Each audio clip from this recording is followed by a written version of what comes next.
இயேசு கிறிஸ்துவில் பிரியமுள்ள சகோதர சகோதரிகளே, புனித அந்தோணியார் ஒருமுறை மடத்தில் உணவு இல்லாத காரணத்தால் காய்கறி வாங்கிட ஒரு சீமாட்டியிடம் சென்றார். அவள் உணவுப் பொருட்களை தம் பணியாள்களிடம் கொடுத்து அனுப்பினார்.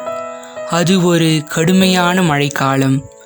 கடும் மழை பெய்த போதிலும் புனித அந்தோணியாரின் ஜெபத்தை கேட்ட இறைவன் காய்கறி எடுத்து சென்ற பணியாளர்கள் நனையாதவாறு அவர்களை பாதுகாத்தார்.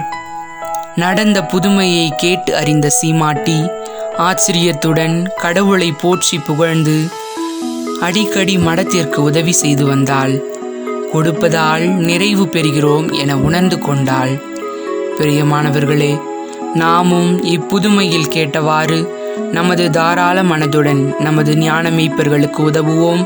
கடவுளின் அருளையும் ஏராளமாக பெற்றுக்கொள்ளுவோம். ஓ தூய்மையான புனித அந்தோணியாரே, உமது பரிந்துரையில் நீர் மிகவும் சக்தி வாய்ந்தவர் என காட்டியுள்ளீர். தங்களது துன்பத்திலும் துயரத்திலும் உம்மை மதித்து அழைப்போருக்கு நீர் மென்மையாகவும் கருணையுடனும் இருந்துள்ளீர்.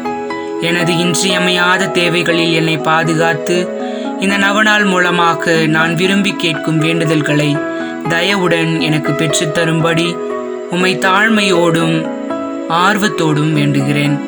கடவுளின் திருமகனின் அரியணையின் முன்பாக என் வேண்டுதல்களை உம்முடன் எடுத்துரைக்க எங்கள் விண்ணக அரசியின் பரிந்துரையோடு உம்மை கெஞ்சி மன்றாடுகிறேன். ஆமேன். எங்கள் பாதுகாவலரான புனித அந்தோணியாரே, எங்களுக்காக வேண்டிக் கொள்ளும். ஆமேன்.